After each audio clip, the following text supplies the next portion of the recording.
অবশেষে ইনকার পাঠানো লোকদের গুলিতে গুলিবিদ্ধ হয় উজ্জয়িনী ম্যাম।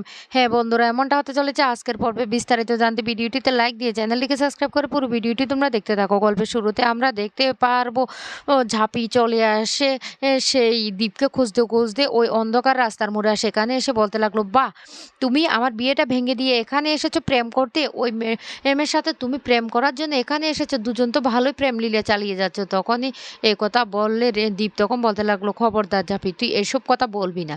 তখন এসব কিছু বলার চেষ্টা করলে দীপ তখন বলতে লাগলো, আমি তোর মুখ থেকে কোনো কথাই শুনতে চাই না। ঝাঁপি তখন বলতে লাগলো, কেন শুনতে চাইবে? ওর মুখ থেকে কিছু, ও তো ঠিক কথাই বলছে, সেই জন্য তোমার ভালো লাগছে না? সত্যিই তো, না হলে তুমি এখানে কেন এসেছে? তখন উজ্জয়িনী ম্যাম বলতে লাগলো, শুন ঝাঁপি, আপনি না আমাকে ভুল বুঝছেন, বিশ্বাস করুন। ঝাঁপি তখন বলতে লাগলো, কি ভুল বুঝবো, কি ভুল বুঝবো? যদি সত্যি সেটা হয় তাহলে আপনারা এই অন্ধকার রাস্তার মোড়ে এসে দুজন কি কথা বলছেন? আমার বিয়েটা তো ভেঙেই দিল। ঠিক আছে, এবার আমি দেখে নেবো কি করতে পারি। এ বলে ঝাঁপিয়ে সেখান থেকে চলে যায়। অন্যদিকে উজ্জয়িনী ম্যাম তখন দীপকে বলতে লাগলো, শুনুন, সব কিছু হয়েছে আপনার জন্য। আপনি যে আপনার স্ত্রীকে ভালোবাসেন সেই কথাটা বলে দিলেই তো সমস্যা চুকে যেত। এখন আপনার স্ত্রী আমাকে অনেকগুলো কথা শুনিয়ে গেছে, আর আপনি বলছেন সরি। আপনার সরি নিয়ে আমার কোনো প্রয়োজন নেই। আপনার মানে আর ভালোবাসা যে আপনার স্ত্রী, সেটা আপনি বলতে কি আপনার কোনো কোথাও অসুবিধা আছে? আমি না আর আপনার সাথে একটা কথা বলতে চাই না। তখন উজ্জয়িনী ম্যামও সেখান থেকে চলে যায়। অন্যদিকে ইনকাকে ফোন করে ইনকার বস আর বলতে লাগলো, আপনাদের কাজ কতটুকু?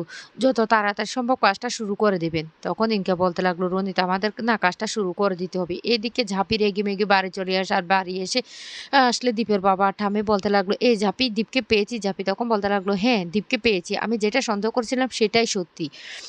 তোমার নাতি না ওই ম্যামের সাথে প্রেম করছে রাস্তার মোড়ে দাঁড়িয়ে। আর ওকে কি দোষ দেব? তোমার নাতির যে কয়টা মেয়ে লাগবে সেটা তো বুঝাই মুশকিল। দেখতে পাচ্ছ না আরেক মহারানী বসে বসে কিভাবে খাবার গিলছে? আজকে তো ওর আমি মজা দেখিয়ে ছাড়বো। এই কথা বলার সাথে সাথে ইনকা তখন বলতে লাগলো, এই খবরদার, তুই আমাকে নিয়ে কেন এসব কথা বলছিস? ঝাঁপি তখন হাত ধরে টেনে বলতে লাগলো, উঠ, এখনই এই বাড়ি থেকে বেরোবি। অনেক জ্বালিয়েছিস, এই বাড়িতে বসে বসে অনেক খেয়েছিস। তখন দীপের মা এসে বলতে লাগলো, এ জাপি, বাড়াবাড়ি করছো কেন? ইনকাকে তুমি নিয়ে যাচ্ছ। জাপি তখন বলতে লাগলো, অনেক হয়েছে, অনেক হয়েছে। আপনার ছেলে একটা মেয়েকে বাড়িতে নিয়ে আসবে আর একটা মেয়ের সাথে প্রেম করবে, সেটা তো হতে পারে না। আর ও এই বাড়িতে থেকে থেকে অনেক বদবুদ্ধি করেছে, আর ওকে এই বাড়িতে থাকতে দেওয়া যাবে না। এদিকে দীপের মা বলতে লাগলো, সত্যি সত্যি কি আমার ছেলে তাহলে ওই পুলিশ ম্যাডামের সাথে প্রেম করছে?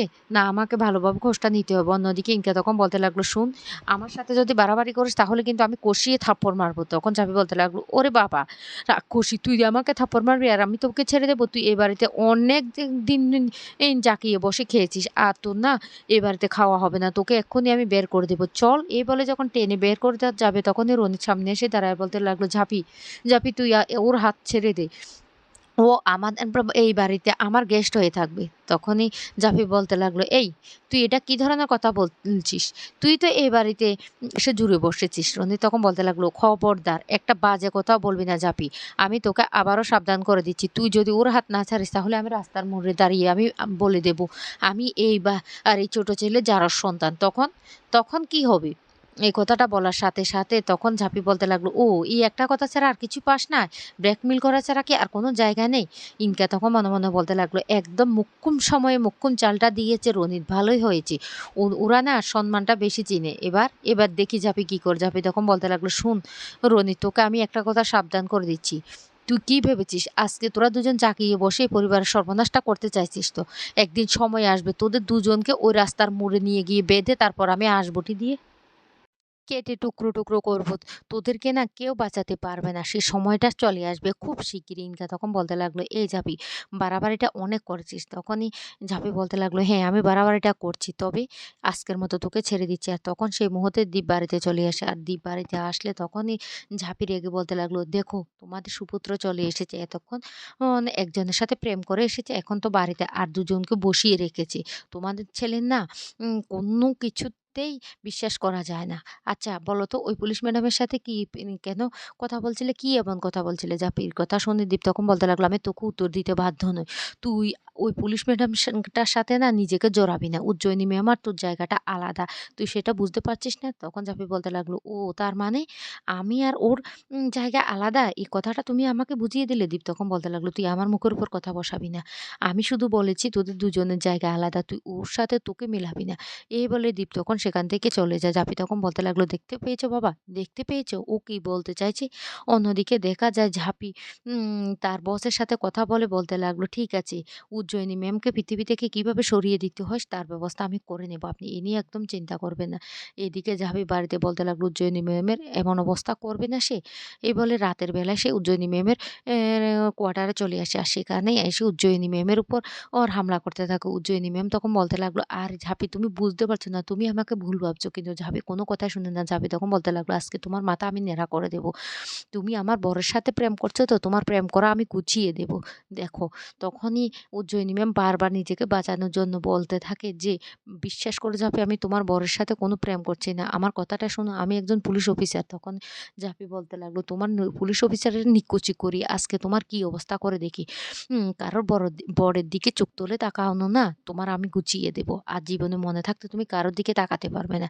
তখন উজ্জয়িনী ম্যাম বলতে লাগলো, "ঝাঁপি, ঝাঁপি, তুমি ভুল করছো, ভুল করছো। তুমি আমার কথাটা শোনো।" কিন্তু ঝাঁপি কোনো কথা শুনে না। আর আর হঠাৎ করে সেই মুহূর্তে ঝাঁপি আর উজ্জয়িনী ম্যামের দিকে কেউ যেন গুলি ছুড়তে থাকে। ঝাঁপি তখনই বলতে লাগলো, "ম্যাম, কে গুলি ছুড়লো?" উজ্জয়িনী ম্যাম তখন বলতে লাগলো, "কে গুলি ছুড়েছে আমি তো বুঝতে পারছি না।" উজ্জয়িনী ম্যাম এর কথা শুনে ঝাঁপি তখন বলতে লাগলো, "আপনি না এমন লোক কোথায় কি বাদিয়ে এসেছেন কে জানে? এখন কোন শত্রু এসে গুলি চালানোর চেষ্টা করছে?" তখন এই কথা বললে উজ্জয়িনী ম্যাম তখন বলতে লাগলো, "আমার তো মনে হচ্ছে যে জাল টাকার নোটের এ ওরাই এখানে এসেছে আমাকে মেরে ফেলার জন্য।"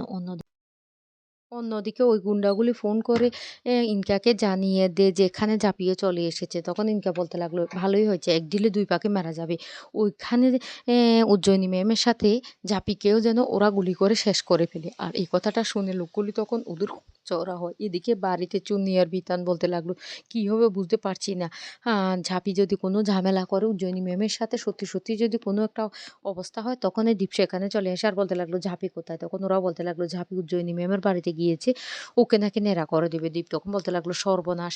আমাকে এক্ষুনি যেতে হবে।" এদিকে ঝাঁপি আর উজ্জয়িনী ম্যাম ওই গুন্ডাদের হাত থেকে নিজেকে বাঁচানোর জন্য লুকিয়ে পড়ে। কিন্তু ওই লোকগুলি দরজা ভেঙে ঘরের মধ্যে ঢুকে পড়ে আর ওদের উপর গুলি চালাতে থাকে।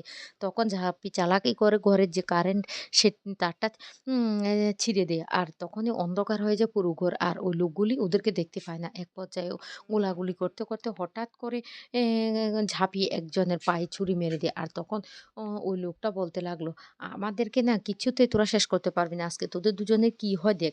এই বলে আরেকটা গুন্ডা এসে ওদের দুজনকে গুলি করতে যাবে। আর সেই মুহূর্তে দীপ চলে আসে। আর দীপ বাঁচাতে গিয়ে, ঝাঁপিকে বাঁচাতে গিয়ে উজ্জয়িনী ম্যামের গায়ে গুলিটা লেগে যায়। তখনই সাথে মাটিতে লুটিয়ে পড়ে উজ্জয়িনী ম্যাম। তখন অন দীপ উজ্জয়িনী ম্যামকে কোলে করে নিয়ে হাসপাতালে ছুটতে থাকে।